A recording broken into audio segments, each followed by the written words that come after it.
guarantees, especially after disappearing for 2 months, that anybody else is going to come back and join me. But if you did, I appreciate it. Hopefully I can provide something of value to you after all this time. And so coming back, trying all sorts of new tricks, that's really the main thing that draws me back into making the videos. And so I've got this really nice wrinkled green screen that's too dark, that has dark patches in it and folds. Maybe we can play around with that a little bit. Shooting on a different camera, just trying to kind of diversify the skills a little bit. Again, there's, in this case, another video about iNaturalist that I hope you'll find valuable, but at the same time, a lot of what I'm doing is trying to get comfortable with video editing, trying different elements, trying different gimmicks, things that will make my skill set grow and then certainly keep me amused, and hopefully by extension keep you amused as well. Alright, so we're going to look at iNaturalist today. Interested in showing you a little bit of review with the maps, and then also looking at some more moths. In this case, moths that I did over a series of sort of one night a week types of kind of bioblitz events, I guess, to draw the comparison to last time, but out in a rural setting. Out proper into Texas Hill Country, or the Edwards Plateau, otherwise known as the Edwards Plateau. And so we're going to log into iNaturalist, and maybe I can get it up behind me. I don't know. We'll see. Me in the future. Is this going to work? Sorta. Got it? I don't know. Maybe. Yeah, no, not really. Anyway, so I have my notes here. I'm in iNaturalist. I'm just kind of looking at the front page again. Can't see. Didn't work, did it? Almost, actually. I don't know. I know a way that'll work. Let me just go ahead and throw it up this way. Hey, do something about the audio while you're at it. Hot mess. Hopefully there's enough here for you to see, kind of looking over my shoulder, and I'll kind of talk you through some steps that I think are going to be kind of interesting to you. Okay, so first thing, if we go into Explore, remember you can be searching for different types of organisms, different locations. That's kind of centrally what's here and what's obvious, but at the same time there's going to be all the different filters that we've talked about in the past too. And so if you go back a few videos, I'll be sure to link them here. You can see kind of the ways that we could play around with that, applying a little bit of that today.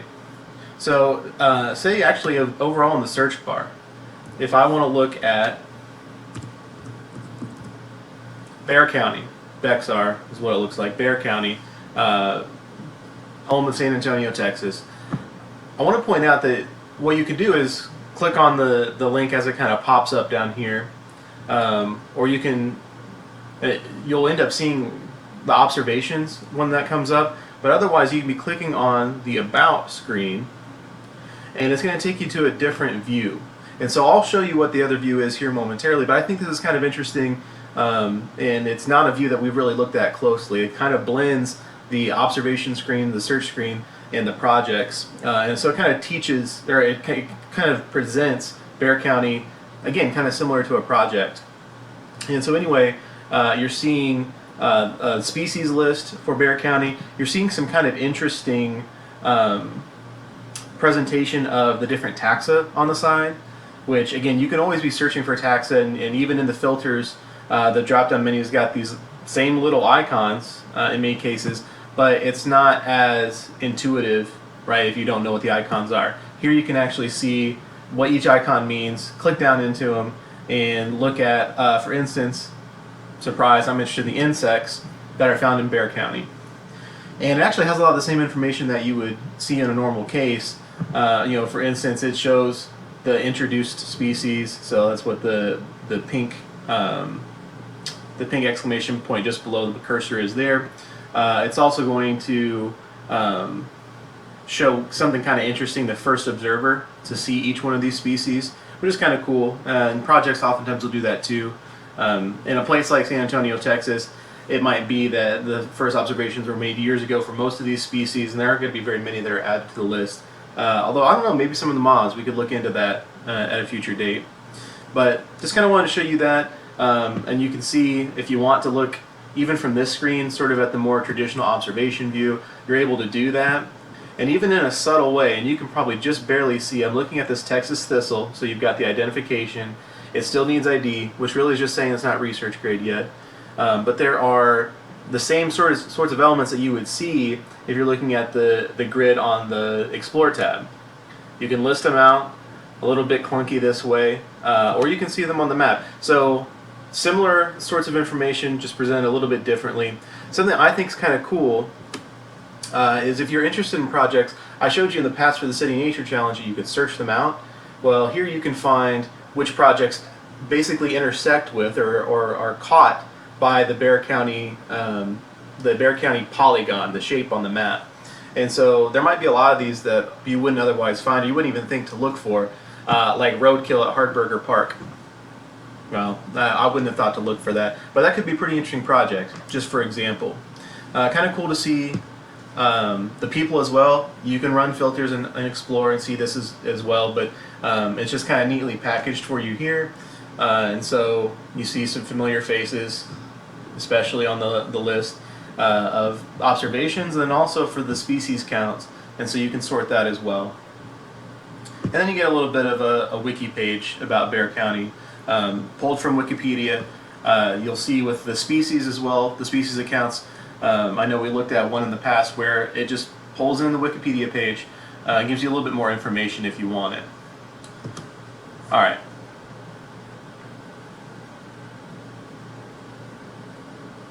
So of course we can do this by going to the Explore tab as well, or doing the search bar. And instead of clicking on About, we click on View Observations. It's going to get us to a page that's very similar to where we just were. And so it's not as tight and condensed where you maybe had 25 or 30 observations in the same view. In this case, you only can see 8 to maybe 12 at a time. But you can see the things like research grade or not, which many of these are not. There are some research grade. You can see the pictures a little bit bigger, and you can certainly see the names better. So it's really just a matter of what flavor you prefer. And so remember, the same views are still available to you. I'm just clicking through really fast to make sure that I don't miss that point. You've got the map, you've got the list, and if you want to look at species and even get into the identifiers and the observers, you're welcome to do that as well. And so here you can see these in order. Remember, we used the filters in the past. So for instance, if we want to look at the birds, we can click on that and see just the bird observations. At any level, whether you look at all the different species or just the birds, just the plants, just the bugs, whatever it might be, you can look at the identifiers kind of in rank, more or less. And same thing for the observers, right? And so with the observations or with the species, that's just meant to be a quick review. It's been a long time since we've been together. But I want to look at something that I only kind of hinted at once when we were looking at the City Nature Challenge. I pointed out the fact that I'm not necessarily doing that degree of effort every day. And so here's a case in point. So if I go to the calendar that's from my profile page, again, you can see things have picked up in general, especially since winter and since the baby came along. You know, it was really quiet the first 3 months of the year. Then spring happened. A lot more species, plants, animals alike were kind of abundant for a while. And now there's sort of a pattern, and especially you'll see in May and June, I tended to have my field days on Wednesdays and Thursdays, which meant camping out in the countryside on Wednesday night.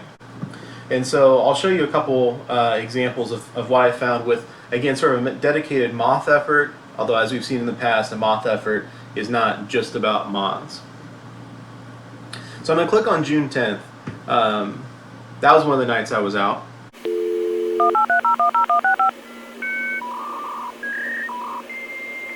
Anyway, when I click on June 10th, it's kind of interesting to see, again, sort of a different presentation of what my day's effort was. And so that was a big day, 141 observations, not a typical day. But anyway, crossing at least 88 taxa. And so that's just the different sort of particular identifiers that have been applied to the different observations that I saw. And so like normal, especially with the moths, a lot of times they just get listed as butterflies and moths because I don't know any better what they are. Nobody's come along to help. So that number could change and will tend to increase as more of those theoretically get identified in the future. But anyway, I think that's kind of interesting, and I want to point out that there's a little glimpse of the Bexar County page there. So I had one of my observations from the middle of the night, basically the night before, was on Bexar County, and so that's kind of cool. You can kind of link back to a page like what we just saw, sort of the location page. But most of them were out a few counties over, west on I-10, and so I was set up with 2 lights. So I had more space than what I typically do on the porch, and 2 open spaces kind of facing opposite ways to work with. So I set up a white light on one end, a black light on another. Just kind of curious to see what all I could bring in, and then certainly if there's going to be any difference between the 2. Kind of cool on this page that you're able to see life lists. So I don't know if it's a familiar concept to you, but a life list, a lot of times, especially birders will do this. That's at least the context I've heard the most in, where keeping record of seeing a species with your own eyes for the first time. And so a lifer bird, or in my case, lifer plants, lifer bugs, would just mean it's the first time I've seen them, and in this case, in the context of iNaturalist, have documented them. And so I want to point that out real fast, because first of all, it's cool, but second of all, there is a little bit of a caveat to that. So that's not to say that that number 28 is not that I saw 28 new species for the first time, because it's counting taxa. And so taxa, that's from the broadest level, things like kingdom, all the way down to species. So kingdom, phylum, class, order, family, genus, species. Wait a minute, wait, stop right there. You listening? Okay, well, if you look, there's actually one example that hits this 3 times, because it was the first time that I had seen the narrow-leaf gold shower. But it was also the first time I'd seen its genus. It was also the first time I had seen its family. So it got triple counted. Yeah, Vader, come taste the soup. So just keep that in mind. I think it's a really cool kind of feature, but you might exaggerate your experience a little bit. But it is kind of cool to know that you're seeing a whole family for the first time. Like, that's just kind of a new open door in that case to the wildflowers. And so I saw that during the day, but just to kind of quick summarize what I saw in the evenings. Right, lots of different moths, but on this day you can see how many of the pictures seem really distant and with small bugs. Those are leafhoppers generally, and so we'll look a little bit closer at them. And I want to take again the sort of alternate approach, the one actually we're more familiar with from the past, and I want to explore. Now the reason I want to do this, clicking on it and kind of letting it do its thing, the reason I want to do this is because I made notes about the black light versus the incandescent or the white light, and I want to distinguish between the 2. Okay, and so just some things that are review really. When I go to my filters, so I can pick out that exact date. That exact date was June 10th. All right, so going back a month, June 10th, 51,000 observations. Good job, everybody. That was not mine. Obviously, there were about 141 were mine. But from those further filters, I can do my observations, which is useful. And so that's going to give me the list of what I saw. 141 observations, remember, it matches up here. But if I look and see in any one of these butterfly and moth ones especially, I made notes when I uploaded them. And so I can show you what that looks like. But anyway, I made notes when I set it up, and you can see drawn in with black light, south facing. And so that's kind of an important point, because if I go back here and I'm looking at my filters, if I want to compare black light versus incandescent, and I type in black light, like so, never a doubt. Okay, of those 141 observations, 48 of them were from the black light. All right, and so let's just say, for the sake of argument, that you don't really want to look at me anymore, or maybe I don't want to look at you anymore, and by you I mean me, because I'm looking at myself in a camera. If we go ahead and look at June 10th. This is where we picked up. Maybe you can see it a little bit better now. I filtered down to June 10th, and remember, going through the other filters, I've picked my observations to kind of get the other 55,000 out of the way, and I've clarified that I want to look at the ones that were drawn in by black light. And so having done that, we can get a sense, I guess, in general, there are lots of different moths. So you see that tendency. Remember, I mentioned that there's going to be a lot of leaf hoppers, which we can look closer at once we get to the other side. Those are drawn in more to the white light. But we've got some variety here. I guess if there are any that maybe I would pick out to show you, let's see. I've got some in mind. Oh, there's one that we've seen before. Here we go. The little nymph underwing. That's a moth recall last video that I featured because it showed up a lot during the City Nature Challenge on my porch in San Antonio and had a variety of different appearances. So you can just barely tell that the orange is there on the underwing part that gives it its name, but the more cryptic patterns are not necessarily a dead ringer from one of these individuals to another. And so kind of cool to see that again, way out on the other end of the urban to rural gradient. I don't think in the past we've seen a whipmark snout. I'm probably the best qualified person to check that. But I know that's in here. There you go. Worth having a quick look at. This is a relatively small moth. You can't really get that. There's no real context, but I mean, we're talking no more than about a ½ inch in length here. But pretty little moth.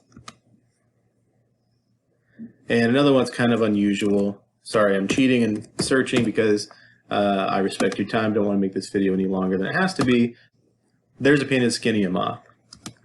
And again, it's just some kind of interesting colorations. You know, I tried to emphasize the beauty in the varied textures and shapes and sort of tones of the moths that were appearing on the porch in San Antonio. But there are some that are just kind of spectacular on their own, and so I don't want to discredit those.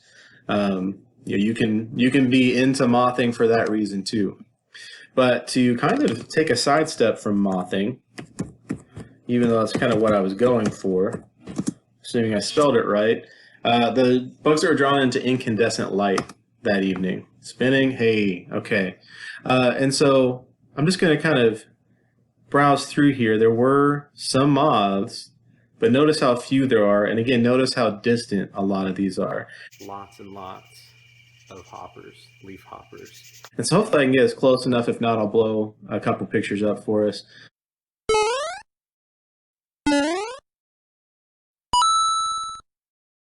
Let's find a leaf hopper that at least was partially identified. All right, so down to subfamily. All right, so kind of an interesting, kind of athletic type of bug. So, you know, really an emphasis on hopping, leaf hopper. These things really can launch off the side of the building in this case. And they do if you get close enough, but otherwise they're pretty good if you have a little bit of reach like I do with my lens. They're pretty good at sitting back and letting you try to take pictures. I say try because again they're so small, a little bit difficult. And so I guess I just kind of want to point that out in general, and then I guess we'll go ahead and take tally too. So we've got 48 observations from the white light, and for that same evening from the black light, just because I find it kind of interesting. 48 observations there as well. Doesn't mean there were strictly 48 bugs, but I was doing this kind of like a bioblitz. I tried to take a picture of each unique species that I saw on each end. So some of these are overlaps between the two ends, but in no case did I intentionally pick two Skinia moths, for instance, from the same location, because at least for me personally, that's not really my preference for iNaturalist. Some folks will take the approach of just documenting every single individual organism. That just confuses the crap out of me to do that, and is also more work. So I don't. Actually, all I need are some tasty waves, cool buzz, and I'm fine. But anyway, if we were to get back into the dates and jump forward to the next week, 6/17 I skipped, just had dinner with my friends instead. See, I have a life. Actually,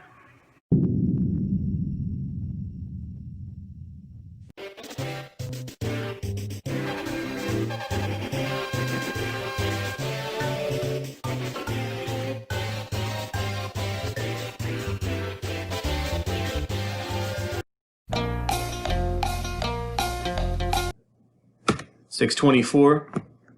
Okay, now looking at the black light again, only 7 observations. So the weather wasn't terrible necessarily. It was only a little bit different than the prior week, but I got the lights set out after dark.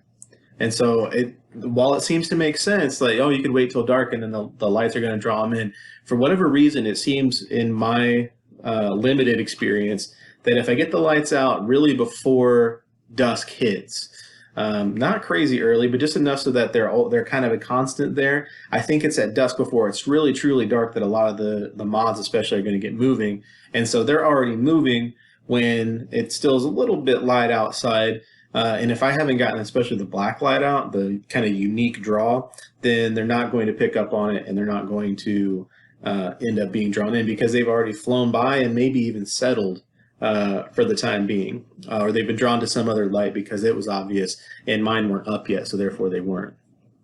But there were a couple kind of interesting things to see, and so of the 7 bugs to show up to the black light that week, the moonseed moth is a pretty organism,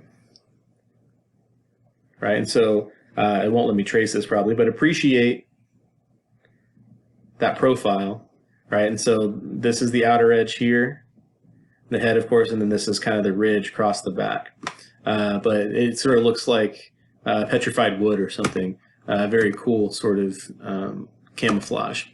So that's for the moonseed moth. That's on the blacklight side. 7 observations. Quick jumping over to, because why would I be consistent, the white light rather than incandescent light. Very scientific. 7 observations there as well. So again, just kind of interesting. There's not a lot of observations here, but there was a systematic decline. It didn't have to do with whether it was white light versus black light. It was really just the conditions and then my tardiness in getting the lights set up. And so as far as anything to see, the whip marked snout moth is out there again.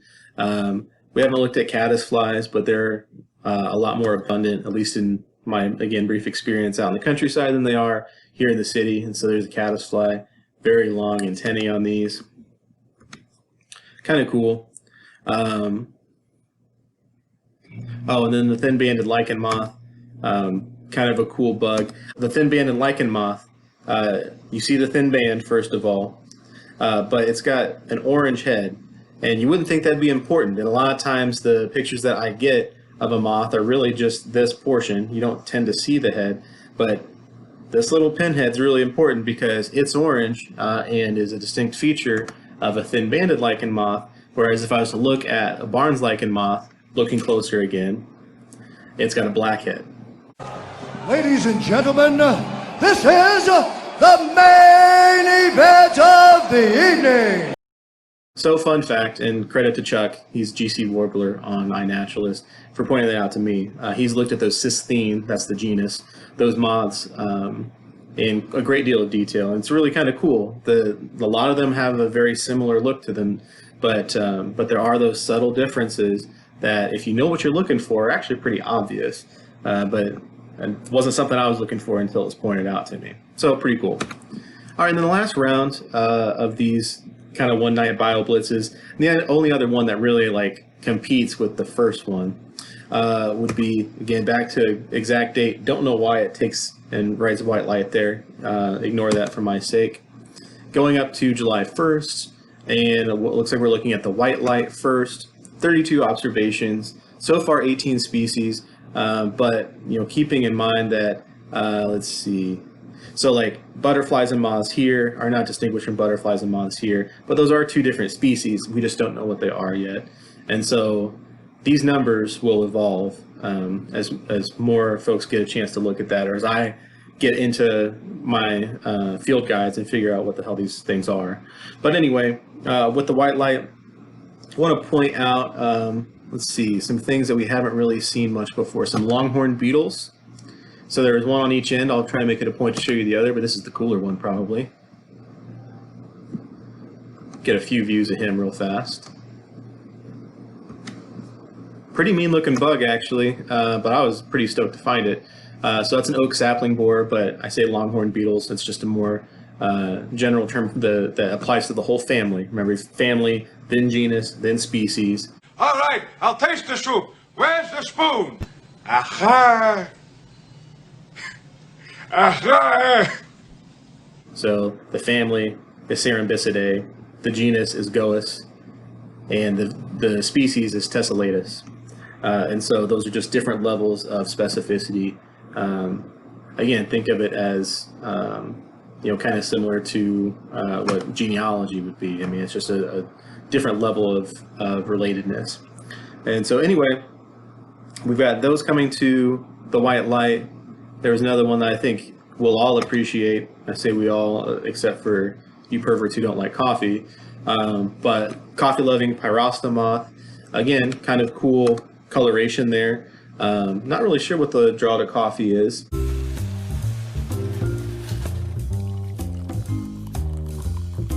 So far, this is a good show. Really good, yeah, really good. I mean, I don't see too much being cut out, do you? That might be something to follow up with, but a good little look at it. And it's pretty. It's different than what you probably assume a moth is going to look like. Not a big one, but it is showy at least. And so we at least appreciate that, again, those of us who are civilized and drink coffee, that a lot of moths are actually more alike to us than they are different, right? Let's look at the blacklight real fast and then kind of close out. So sticking with July 1st, switching to blacklight. And so by comparison, there's going to be still quite a few observations, but it was lower for the blacklight this time. And I can't speak to why that is exactly. I mean, we saw on the previous nights that it was pretty comparable. And by no means is this a big drop off. What I will say, if I can explain it at all, is actually more to do with me, because the blacklight is not very strong. And because the blacklight's not very strong, it's hard to see what I'm looking at. And so even if I know a bug's there, actually see it through the camera and get it into focus, it's sort of a pain in the ass. And it's very possible that I end up missing bugs as well. A lot of them were very small. A lot of them were like mosquitoes and midges.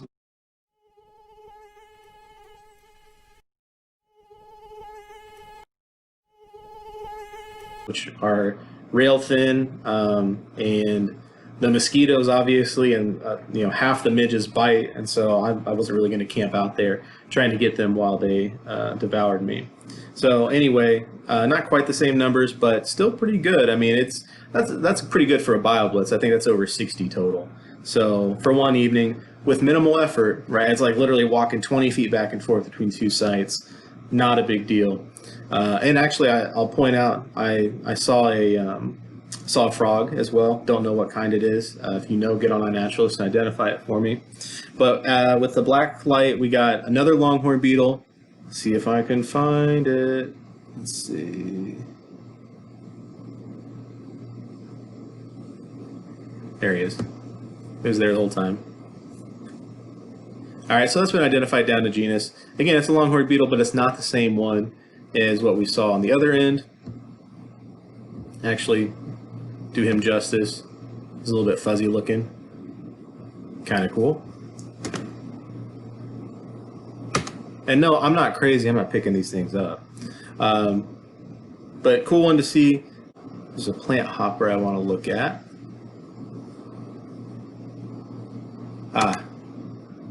This guy's trippy. Kind of milky, kind of cow spotted, kind of cloudy. But again, this is relatively big, I guess, for the hoppers. It's bigger than a leaf hopper, as the plant hoppers tend to be. And there are tree hoppers too. I should show you that. Okay, sorry, I got kind of excited. But here the plant hopper, not particularly small, and you can see that I got some better pictures of it, even with the black light. It was a little bit bigger and easier to get some detail on. But I hope you appreciate the weirdness of it at least. And then last thing, because I think it's funny, because I'm a juvenile. So we've got Tribe Akantiani, this individual. It might be doo-doo. A few different looks at him. Business end there. All right. I think that's going to have to be good enough for now. I hope you found that interesting. I apologize for the jankiness of the whole setup. That's nothing new. If you thought that the previous videos weren't janky, then I fooled you. And maybe I'll fool you again, but I sincerely doubt it, so take my sincere apologies. At any rate, there are lots of different ways that I could go in the future if I ever find time to make another video. So I guess maybe think about the following. I could look a little bit more at iNaturalist, just kind of stay in my lane, and in which case, if that's your opinion, just disregard the other options. But otherwise, you know, we've been going through COVID. Part of my sort of retail, I guess, second-hand market therapy has been shopping for autographed baseball cards, and I've got a whole collection of cards from eBay and from the mail that I'd be interested in looking at and just kind of musing about, sharing with you if you so desire. Otherwise, again, just good video practice for me. I got a new Bissell steam cleaner, which I'm really excited about, and so I could kind of show you some of my inspiration for that and the results, at least up until the point that I ruin things in the house. Let's see. Oh, I've been singing lullabies to the baby, not your traditional ones. Maybe you'll find that interesting. Again, doubt it, but again, there's some sort of design elements that I could do with that for some videos, and so if it doesn't offend you, maybe I'll do that next. You know, there are some possibilities here, and so I guess if any of those things strike your fancy, leave a comment. I don't think I can create a poll anymore. I don't know if there's a poll there, take the poll. But anyway, I guess I'll just kind of hope to see you again. Maybe soon, maybe not, maybe never. I shouldn't really close every video like this. I don't mean to be depressing. I'll try not to, but just always take it as sort of an assumption and an inference that maybe this will be the last video. All right? Have a good one. What do you know from funny, you bastard?